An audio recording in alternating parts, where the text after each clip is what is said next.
শান্তির পথ সে তো একটাই একটাই, সে পথ ইসলামায় ছুটে আয়, সে পথ ইসলামায় ছুটে আয়। রবিউল আউয়াল মাস রাসূলের বেলাদতের মাস, ইন্তেকালের মাস। রাসূল সাল্লাল্লাহু আলাইহি সাল্লাম দুনিয়াতে আগমন করেছেন, সেটার জন্য উম্মত খুবই খুশি। কিন্তু সেই বেলাদতের মাস কীভাবে পালন করতে হবে সেটাও রাসূলের সুন্নত তরিকায় হতে হবে। জোরে বলুন সুবহানাল্লাহ। আমাদের মন গড়া মতো জন্মদিবস আর মৃত্যু দিবস পালন করলেই হবে না। রাসূলের ইন্তেকালের পরে খোলাফায়ে রাশিদিন 30 থেকে 32 বছর শাসন ক্ষমতা চালিয়েছেন। এরপরে মারুন ইবনে মালিক উমাইয়া উনারা সহ প্রায় গড়ে খোলাফায়ে রাশিদিন থেকে শুরু করলে 62 থেকে 63 বছর, এটা হচ্ছে খায়রুল কুরুনি কারনি সুম্মাল্লাযীনা ইয়ালুনাহুম সুম্মাল্লাযীনা ইয়ালুনাহুম।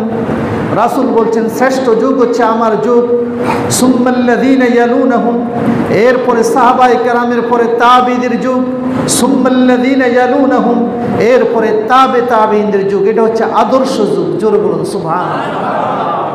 তারা প্র্যাকটিক্যাল দেখেছেন, নবীকে দেখে ওনার উপর ঈমান এনে তারা মৃত্যুবরণ করেছেন। তারা ছিলেন আল্লাহ রাসূলের সাহাবী।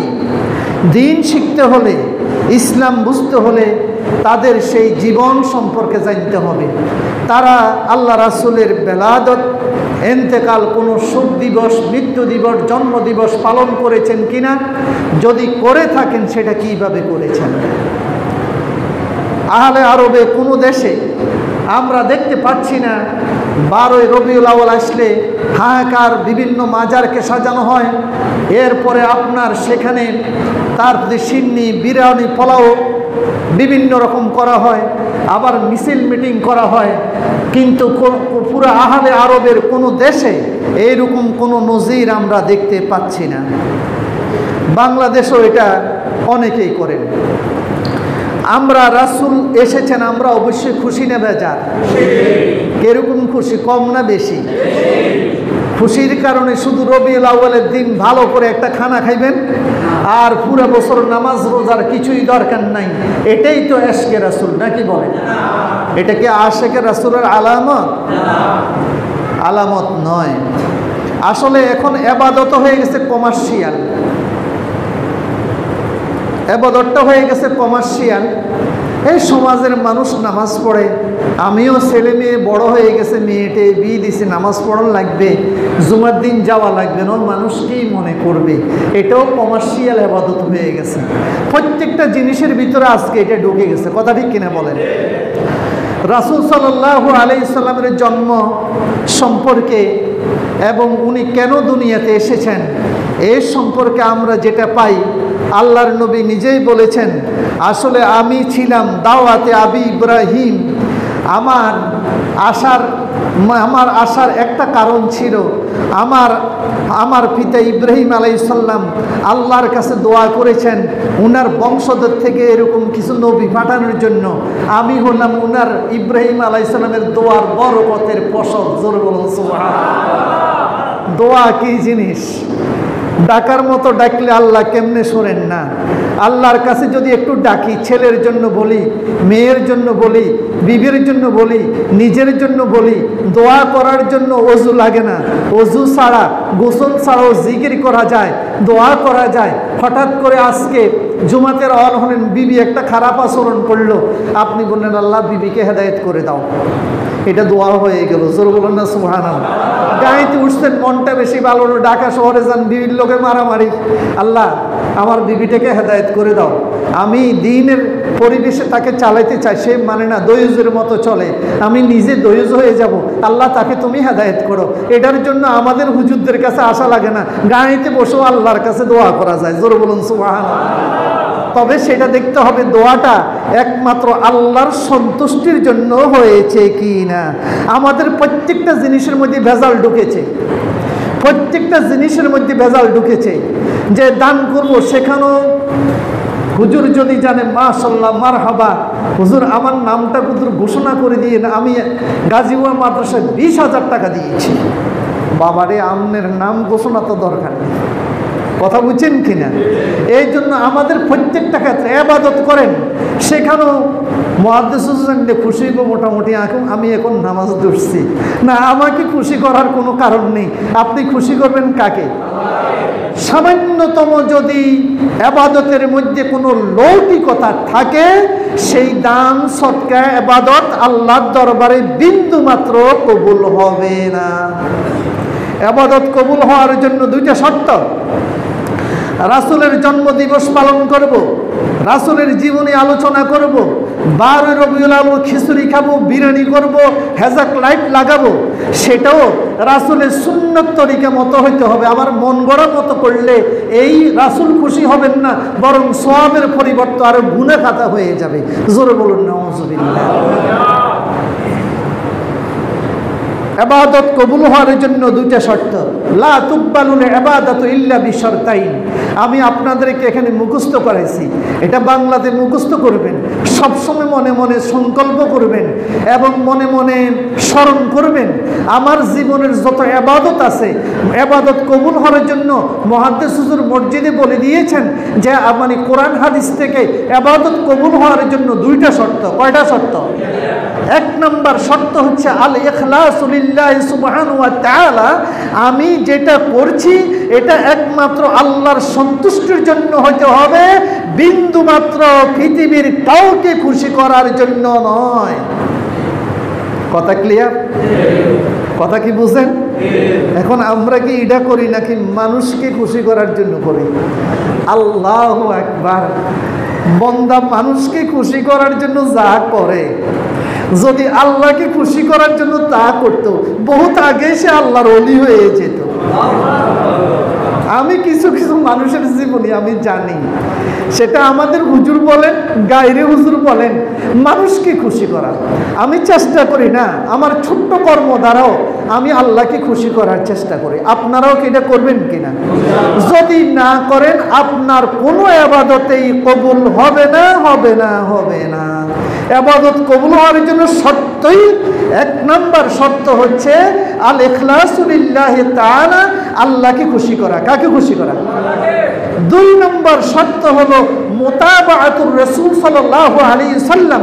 রাসূল সাল্লাল্লাহু আলাইহি সাল্লাম কিভাবে এই ইবাদতটা করেছেন, আল্লাহ রাসূলের তরিকা মতো হয়েছে কিনা। আপনি যত বড়ই দলিল দেন, আমি মুহাদ্দিস হুজুর বলছে, অমুক হুজুর বলছে, অমুক পিসাব বলছে, অমুক পিসাব বড় নাকি মুহাম্মাদুর রাসূলুল্লাহ সাল্লাল্লাহু আলাইহি সাল্লাম বড়? কে বড়? কথা বলেন না কেন? কাকে অনুসরণ করার জন্য, আমাদেরকে নাকি রাসূলকে? রাসূলকে। সুতরাং আমার এই ইবাদতের সিস্টেমটা কোন সিস্টেম হবে? মুহাম্মাদুর রাসূলুল্লাহ এই সিস্টেমে করেছেন কি না। কথা কি বুঝে আসছে? তাহলে কয়টা শর্ত? জীবনে যত ইবাদত করবেন কয়টা শর্ত? নামাজ পড়তেছেন, ফাঁকে ফাঁকে গরিব দিকেও চান, এটা কি রাসূলের তরিকা নাকি আমনের তরিকা? রাসূলের তরিকা হলো যেখানে সেজদা দিবে তোমার চোখের পলক নড়বে না, ধীরস্থিরভাবে সেই দিকে তাকিয়ে মনোনিবেশ করে নামাজ পড়বে। আপনি ফাঁকে ফাঁকে গরিব দিকেও চান, তাহলে গরিব দিকে চাওয়া এটা রাসূলের তরিকা তো নাকি? কার তরিকা? আমনের তরিকা। রাসূল বলছেন সবচেয়ে বড় চোর হইল যে নামাজে চুরি করে। সাহাবায়ে কেরাম বলে, হুজুর নামাজে কেমনে চুরি করে? কই ইমুই ইমুই ফাঁকে ফাঁকে চায়। তাহলে এটাও সুন্নাত। রাত্রে শোয়ার সময় ডাইন কাত হয়ে শোয়া সুন্নাত। ফাঁকে ফাঁকে ডাইন কাত হয়ে শুনেন না, সোজা হয়ে শুনেন, বাম দিকে শুনেন, এটা জায়েজ। একটা হলো জায়েজ আর একটা হলো সুন্নাত, পার্থক্য বুঝতে হবে। রাসূল ডাইন দিকে শুয়ে ডাইন হাত মাথার এক পাশে রেখে এইভাবে ঘুম যেতেন এবং অনেকগুলি দোয়া পড়তেন। কি পড়তেন? বিশেষ করে সূরা বাকারার শেষ 2 আয়াত পড়তেন এবং রাসূল বলছেন যে শোয়ার সময় সূরা বাকারার শেষ 2 আয়াত পড়বে, কাফাতাহু, তার পুরা রাত্রে ইবাদত আন কিয়ামিল লাইল, পুরা রাত্রে তাহাজ্জুদ নামাজ পড়লে যে সওয়াব হবে তার আমল নামায় সেই সওয়াব দেওয়া হবে। এটা রাসূলের সুন্নাহ। এটা কি? আর আপনি বিড়ি খাইকে ঘুম যান, এটা কাজ সুন্নাহ। মোবাইল চালাইছে ঘুম যান, আবার ভারতীয় চ্যানেল লাগাই ঘুম যান, এটা কোন সুন্নাহ? আমাদের রাসূলের সুন্নাত তো। মুস্কি আসেন কেন? এ দেশে এটা চলে কিনা? আপনি কি জানেন আজকে রাত্রে আপনার জীবনের শেষ রাত্র হয়ে যেতে পারে, এই বিশ্বাস নিয়ে কি ঘুম যেতে গিয়েছেন? ফরজ নামাজটা আদায় করেছেন, সূরা মুলক রাত্রে আল্লাহ রাসূল সূরা মুলক পড়ে ঘুম যেতেন। আপনার 29 পারার প্রথম সূরা রাসূল বলেছেন, আমার উম্মতের যে এই সূরা সব সময় রাত্রে পড়বে তার মৃত্যুর আযাব হবে না। এই অবস্থায় যদি সে মারা যায় তার কবরের আযাব থেকে আল্লাহ তাকে মাফ করে দিবেন। এটা হলো রাসূলের জীবন, এটাই মিলাদুন নবী। এটা কি নবী? মিলাদুন নবী মানে রাসূলের জীবনী শুধু শিখবো, জানবো, আর রাসূল যেইভাবে যেই কাজ করেছেন আমি উম্মত হিসেবে সেই কাজটা সেইভাবে করব। এটার নাম হচ্ছে বড় মিলাদুন নবী। জোরে বলুন সুবহানাল্লাহ। এটার জন্য আমাদেরকে দাওয়াত দিতে হবে না। আপনি শুধু পড়েন আর মোবাইলে শোনেন, আল্লাহর কোরআন শরীফ শোনেন, রাসূলের জীবনী শোনেন, বড় আলেমের বয়ান শোনেন, এটাই মিলাদুন নবী। জোরে বলুন সুবহানাল্লাহ। তাহলে একটা হলো সুন্নাত আর একটা হলো জায়েজ। আপনি সোজা হয়ে শোয়া এটা জায়েজ, বাম দিকে কাইতে হয়ে শোয়া এটাও জায়েজ, তবে সুন্নত নয়। সুন্নত কি? খানা খাওয়া, বিসমিল্লাহ বলে খানা খাওয়া সুন্নাত। প্লেটের ডান দিক থেকে শুরু করা সুন্নাহ। রাসূল বলছে মধ্যখান দিয়ে চাটি চাটি খাইও না, বরকত নষ্ট হয়ে যাবে। আসমান থেকে সরাসরি বরকত নাজিল হয়, প্লেটের ডান দিক থেকে এক পাশ থেকে খাও। এটা কি? এটা কি? আর খাওয়ার শেষে দোয়া পড়ো, আলহামদুলিল্লাহিল্লাযী আত'আমানি হাযা ওয়া রাযাকানি মিন গায়রি হাওলিন মিন্নি ওয়ালা কুওয়া। রাসূল বললেন খানা খাওয়ার পরে যদি কেউ এই দোয়া পড়ো তোমার জীবনের গুনাহ খাতা আল্লাহ সুবহানাহু ওয়া তাআলা মাফ করে দিবেন। আহা, বান্দাকে মাফ করার জন্য আল্লাহ সুবহানাহু ওয়া তাআলা নবীর তরিকা দিয়ে কত সুন্দর ব্যবস্থা করে দিলেন। এগুলি জানা, এটাই মিলাদুন নবীর উদ্দেশ্য। কথা ঠিক কিনা? তাহলে আমাদের নবী দুনিয়াতে এসেছেন, আমাদের নবী দুনিয়াতে এসেছেন কার দোয়ার বরকতের ফসল? কার নবী? ইব্রাহিম আলাইহিস সালামের। আজকে মিলাদুন নবীর এই দিনে আমি যে কয়েকটা সুন্নতের কথা বলছি, শোয়ার সুন্নত, খানা খাওয়ার সুন্নত, যদি জিন্দিগি রাত্রে শোয়ার সুন্নত, সূরা বাকারার শেষ 2 আয়াত পড়া, সূরা মুলক পড়া, সুবহানাল্লাহ 33 বার, আলহামদুলিল্লাহ 33 বার, আল্লাহু আকবার 34 বার পড়ে পড়া। রাসূল বলছেন রাত্রে শোয়ার সময় সূরা ফালাক, নাস, ইখলাস পড়ে হাতের মধ্যে দুনো হাত বিছিয়ে ফুঁক দাও, দিয়ে এরকম মাসে করো। এটা রাসূলের সুন্নাত। এটা কার সুন্নাত? তোমার যত শত্রু আছে, মানুষ শয়তান, জিন শয়তান আছে, আল্লাহ চায় তো কেউ কোনো ক্ষতি করতে পারবে না। এটা পড়ি মুখ দিয়া এরকম গায়ের মধ্যে দিয়ে মুছে এটা তার ঘুম যাও। এটা আমি নবীর সুন্নাত। আল্লাহু আকবার। আমাদের সুন্নত হইল বিপদে পড়লে তাড়াতাড়ি হুজুরের কাছে, কবিরাজের কাছে যাও, মাঝি কাছে যাও, আমার মাইয়াটা মরে যাবো, হিয়ানো যাই কিতাব চাও। আমাদের সুন্নত, এটা কাজ সুন্নত। কথা বলেন। আর এটা আপনাদের বানানো তরিকা। কার তরিকা? ঠাকুরের কাছে যাও, আমার মেয়েটা মরে যাবে। বান্দরের কাছে যাও, মাইয়া বিয়ে হইব কিনা এবছর, মাইয়া নিয়ে খুব টেনশনে আছি, বান্দরিকার কিচ্ছা ঘোষণাও। এটি আমনেগো বানানো ঘটনা। এটি রাসূলের তরিকার সাথে কোনো কি নাই, কোনো কি নাই। যত হিংসুক হোক বলে হুজুর আমার শত্রুর সংখ্যা খুব বেশি, সূরা ফালাক আর নাস পড়েন, যতই শত্রু হোক। মহিলারা বিশেষ করে স্বামীর ফুসতে ফুসতে কয় তোমারে মারি লেব, বান টোনা দিছে মারাত্মক, তুইও মরে যাবে আমিও শেষ। এতে তো দরবেশ উল্টা, এতে বউর কথা চলে, বুঝছেন? বউ বিলাপ করে, আহারে তুমি মরে গেলে আমার কি জানি হয়। বউর কান্নাকাটি সহ্য না করতে পারি, গেছে ঠাকুরের কাছে মিরিকা মাছ 2টা, আপনার রাজহাঁস 2টা, আতপ চাল 2 কেজি হাতে খাওয়াই, হাতে তেল তেল করে তোর মানে তোর শরীরের মধ্যে তৈল বাড়ি হয়। আমনের মতো বেকুব জীবনে 2 কেজিওয়ালা মিরিকা মাছ জীবনে সো দেখেন নাই, কথা ঠিক কিনা? এটা হলো বেকুব মুসলমান জাতি হয়েছে আমরা, এই কারণে এগুলি হচ্ছে, কথা ঠিক কিনা বলেন? আর রাসূল মেডিসিন শিখিয়ে দিলেন, সূরা ফালাক, সূরা নাস, সূরা ইখলাস রাত্রে শোয়ার সময় ফুঁক দিছেন, তো একটু জোরে দিছি আর কি, মাইকে আপনিও ফুঁক দেন, জোরে দেন, অসুবিধা কি? দিয়া বলে হুজুর একটা ঠ্যাঙ্গর যত যায়নি, না না, রাসূল বলছে যতটুকু যায় তোমার হাত শেষ। কয়বার? 3 বার। কয়বার? বাস। এটা রাসূল যে পড়ছেন, এটার ভিতর রহস্য আছে কি নাই? আল্লাহ রাসূলের প্রতিটা কাজের ভিতরে যে কি বরকত, আল্লাহু আকবার বলেন। বলে হুজুর বরকত কেরম আছে?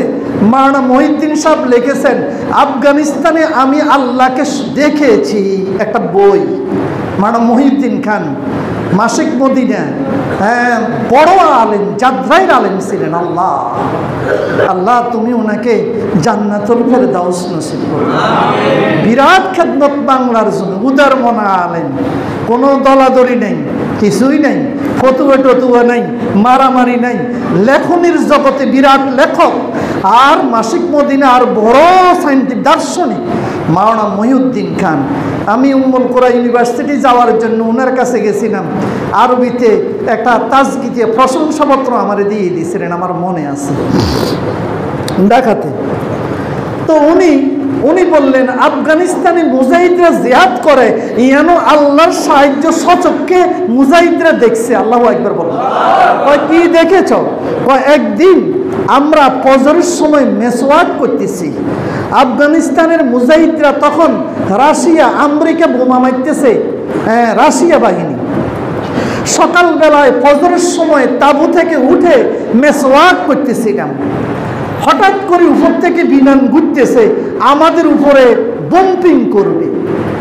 আমরা বসে বসে তখন হাতের মধ্যে মেসওয়াক, এরকম বদনা আছে, লোড়া আছে, মরুভূমির মধ্যে ওযু করতেছিলাম আর মেসওয়াক করতেছিলাম। হঠাৎ করে বিমান দেখেই রাডার, তারা দেখি যে বিমান বম্পিং পালানোর পরিবর্তে বিমানের অবস্থা, আমরা মেশিন ফিট করে বিমানকে টেনে নিয়ে আসতেছিলাম উপর থেকে। আনার পরে তারা নামানোর পরে এখন রাশিয়া বাহিনী হ্যান্ডকাপ সব অস্ত্র শস্ত্র পেলে আত্মসমর্পণ করবে। এটা যুদ্ধের একটা নীতি, আপনি অস্ত্র শস্ত্র পালাই দিয়ে যদি এরকম করেন আপনাকে আর গুলি করে মারবে না। এরপরে তাদেরকে আমরা বন্দি করলাম। তারা কয় শোনো, তোরা কি জিন্দা, আমাদেরকে জিন্দা খাই ফেলবি কিনা এটা আগে বলো। কয় কেন, আমরা কি মানুষ খাই? কয় একটু আগে আসমান থেকে বিমান থেকে দেখছিলাম তোরা এই মোটা মোটা কি জাজ দিয়ে দাঁত পরিষ্কার করতেছস, আমাদের তখন ভয় ঢুকে গেছে, এরা মনে জিন্দা মানুষকে এখানে। ভাই আমাদেরকে আসলে খাই নেবি কিনা এটা আগে বল। কয় না না, এটা আমরা তো মানুষ খাই না। কয় এটা কি করছো তোমরা? আমাদের নবীর একটা সুন্নাত, নামাজের আগে মেসওয়াক করা। আল্লাহু আকবার বলো। আল্লাহর নবীর সুন্নাত মেসওয়াক করা, এটা আমরা মেসওয়াক করতেছিলাম নামাজের পূর্বে, এটা নবীর সুন্নাত পালন করতেছি। আল্লাহু আকবার। এরা মেসওয়াক করে, আর আপনার রাশিয়া বাহিনীর অন্তরের ভিতরে যারা এত বম্পিং করতে পারে, আল্লাহ মেসওয়াকের বদলতে তাদের অন্তরে ভয় ঢুকাই দিয়েছেন, আর তারা জল্পনা কল্পনা করতেছে এরা মনে জিন্দা মানুষকে পেল। আল্লাহু আকবার বলুন। রাসূলের প্রতিটা সুন্নাত এত বরকত, এত বরকত, এত বরকত, এত বরকত। আল্লাহু আকবার। সেই সুন্নতের খোঁজখবর নাই, নামাজের খোঁজখবর নাই, তার প্রতি ফর্দার খোঁজখবর নেই, মিথ্যা কথা বলে, ঘুষ খায়, সুদ খায়, বিভিন্ন রকম জড়িত, আর ফাঁকে ফাঁকে আশিক রাসূল দাবি করো, এইটার দ্বারা কিছুই হবে না। কথা কি বুঝে আসছেন কেন? তাহলে দোয়া কি আল্লাহর দরবারে করা দরকার আছে কি নাই? আছে কি নাই? আছে। আউযু বিল্লাহি মিনাশ শাইতানির রাজীম। وإذ يرفع إبراهيم القواعد من البيت وإسماعيل ربنا تقبل منا إنك أنت السميع العليم কি দোয়া আল্লাহু আকবার দোয়ার মধ্যে কি একাগ্রতা ছিল আল্লাহকে খুশি করার জন্য কি অবস্থা হয়েছিল দোয়া করেছেন আজ থেকে 4000 বছর আগে এখনো বাইতুল্লাহ শরীফের চতুর্পাশে ঘুরলে সেই দোয়ার বরকত এখনো পাওয়া যায় 4000 বছর আগে যা ঘটেছে এখনো মনে দোয়া হেজাক লাইটের মতো এটার বরকত এখনো জ্বলতেছে আল্লাহু আকবার কিরকম আল্লাহর সাথে সম্পর্ক ছিল কিরকম দোয়া আর আমাদের দোয়া হইল ইমাম সাহেব এখন নামাজের সালামটা আমিন আমিন শেষ কিতে দোয়া এটা 30 সেকেন্ডে দোয়া শেষ এত তাড়াতাড়ি দোয়া দোয়া কি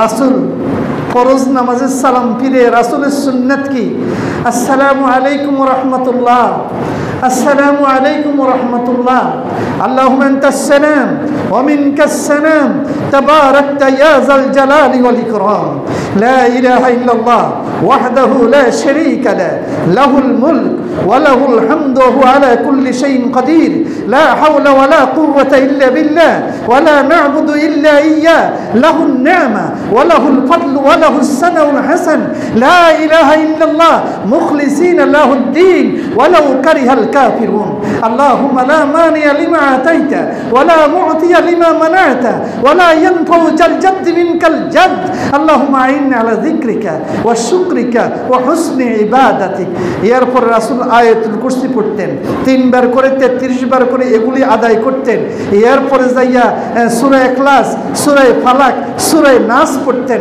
আর মাগরিব এবং ফজরের পরে আরো অনেকগুলি দোয়া পড়তেন আল্লাহু আকবার আর আমাদের দোয়া আল্লাহুম্মা আমিন মিন শেষ কিতে দোয়া অনেক দোয়া আর আমাদের দোয়া কি জানি চলতেছে আল্লাহই ভালো জানেন রাসূলের সুন্নাত কি রাসূল প্রত্যেকটা ফরজ নামাজের পরে কয়েক অবস্থায় দোয়া কবুল হয় কয়েক অবস্থা দোয়া কবুল হয় এর মধ্যে ফরজ নামাজের সালাম ফিরাইয়া আল্লাহর কাছে দোয়া করলে দোয়া কবুল হয়ে যায় সুবহানাল্লাহ আসতে বললেন কিছু কিছু স্পেশাল দোয়া কবুল হওয়ার স্পেশাল আজান এবং একামতের মধ্যখানে দোয়া করলে দোয়া কবুল হয়ে যায় কোরআন তেলাওয়াত করলে দোয়া কবুল হয়ে যায় জুমার দিন বিশেষ করে পুরা দিনে একটা সময় আছে যেই মুহূর্তে দোয়া করলে দোয়া কবুল হয়ে যায় অধিকাংশ মুহাদ্দিসিনে কেরাম বলেছেন সেটা হলো আসর থেকে মাগরিব পর্যন্ত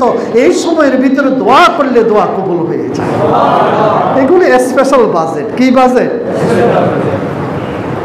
এখন আল্লাহর ঘরে বাপ ছেলে ইট কাটতেছে আর দোয়া করতেছে কি দোয়া রব্বানা ওয়াবআস ফীহিম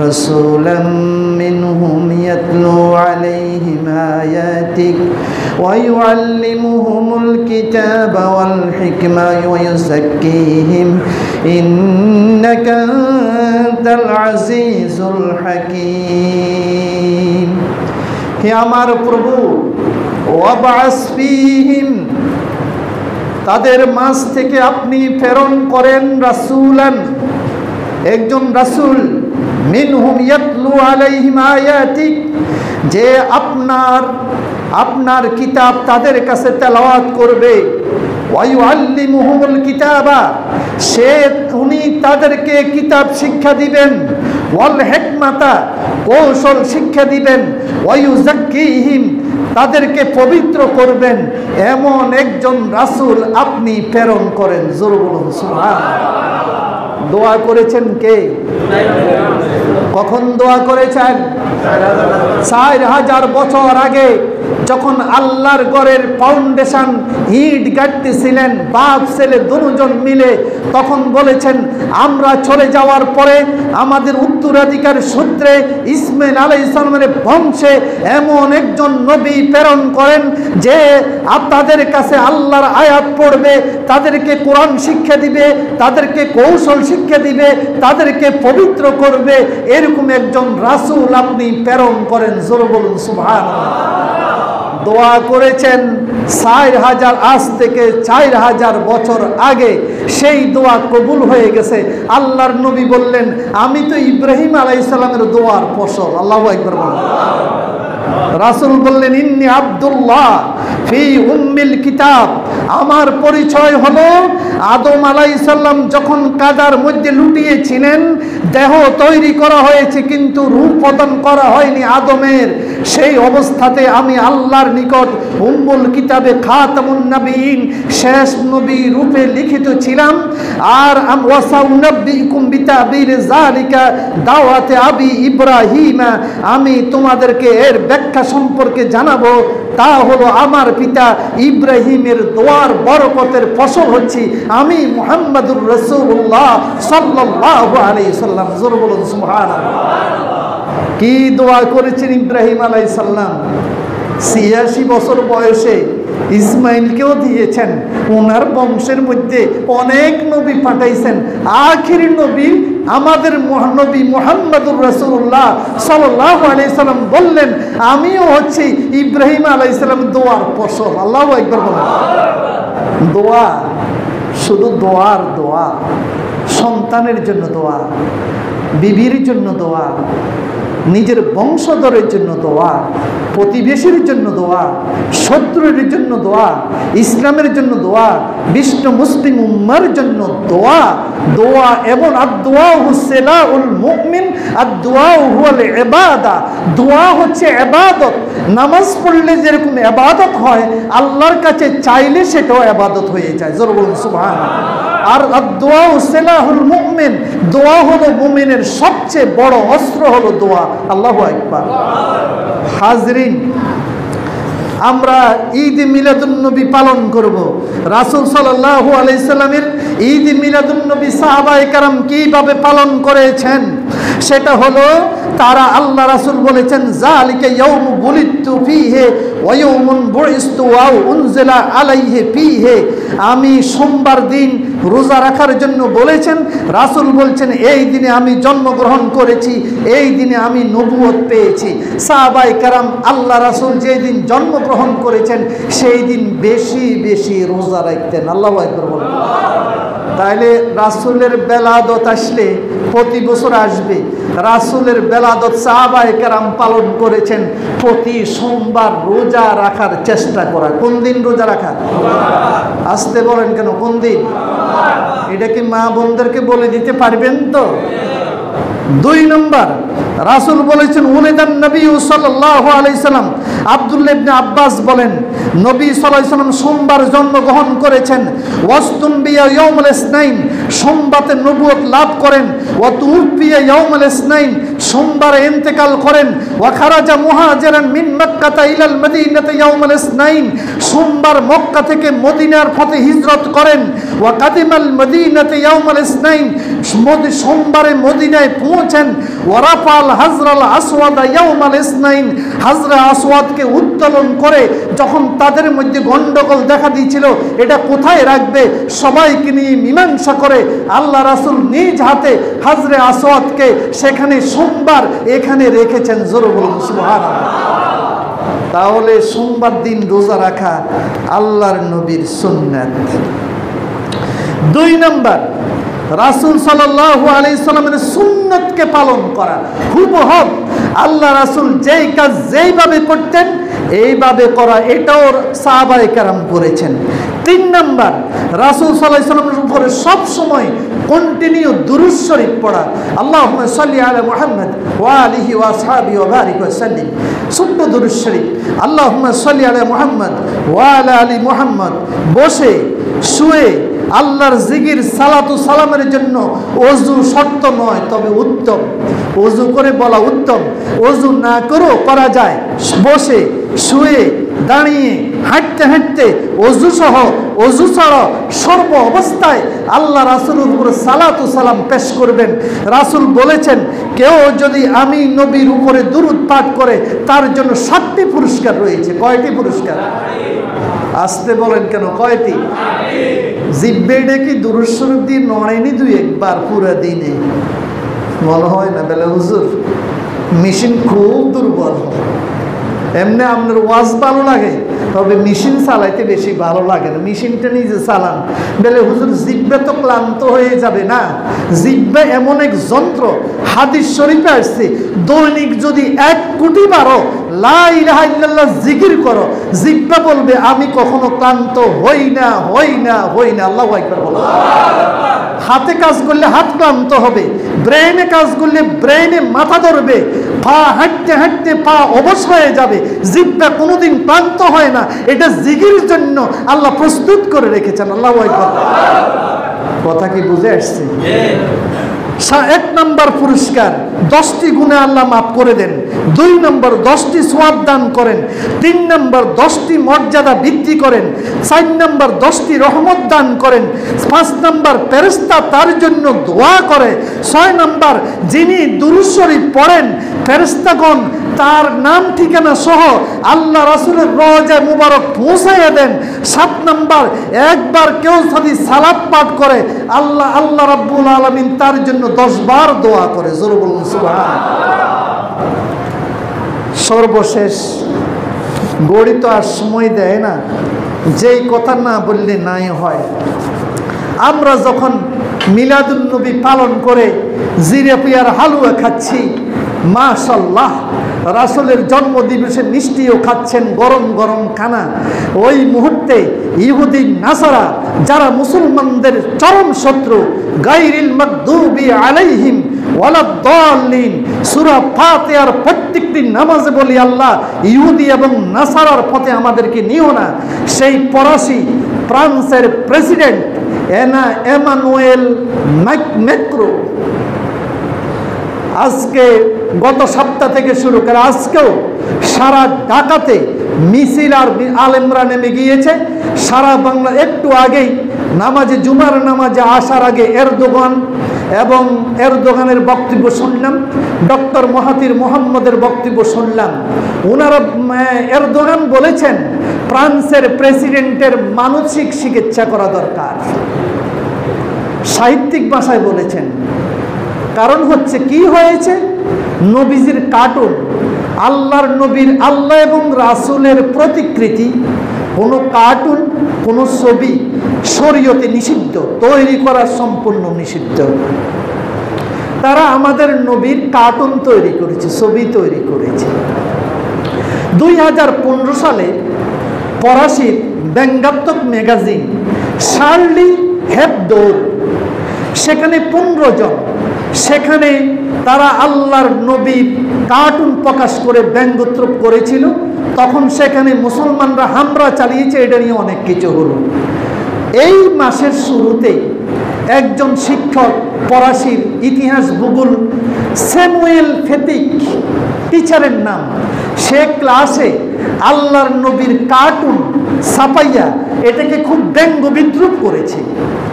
তখন মুসলিম 2 জন ছাত্র সাথে সাথে প্রতিবাদ করলো, স্যার আমাদের নবীকে নিয়ে আপনি এরকম কার্টুন ব্যঙ্গাত্মক করবেন, এটা তো আমরা আমাদের জীবন থেকে আমাদের নবীকে বেশি ভালোবাসি। আল্লাহু আকবার। সে কয় মত প্রকাশের স্বাধীনতা সবাই আছে, এটা আমার ব্যক্তিগত ব্যাপার। ওই ছাত্র গিয়ে কয়দিন পরে আপনার এক জায়গায় ওই শিক্ষককে ধরে মেরে তাকে হত্যা করেছে। আমি আমার নবীর দুশ্মনকে জিন্দা থাকতে দেব না। তাকে মারার পরে পুরো ফরাসি ফ্রান্সের প্রেসিডেন্ট সবাই মিছিল মিটিং শুরু করলো, এই হত্যার প্রতিশোধ চায়, মুসলমানের বিরুদ্ধে তারা নামল। সর্বশেষ এমানুয়েল ম্যাক্রো বক্তব্য দিল, আমরা এই কার্টুন চলবে, ছবি চলতেই থাকবে, এটা আমাদের মত প্রকাশের স্বাধীনতা, এতে কারো গায়ে লাগলে এটা আমাদের কিছু করার নাই। এখন তারা কন্টিনিউ এই ছবি অলওয়েজ ফ্রান্সের মধ্যে এই রাসূলের ব্যঙ্গাত্মক ছবি প্রদর্শন করতেছে, এবং তারা বলবে এটা করবে। আর 10% মুসলমান ফরাসিতে বাস করে, সেখানে তাদের ভিতরে তারা হামলা করার জন্য তারা প্রস্তুতি নিয়েছে। সারা বিশ্বের মুসলমান আপনার কুয়েত, কাতার, আবুধাবি, সৌদি আরব তাদের পণ্য বয়কট দোকান থেকে সরিয়ে ফেলেছে।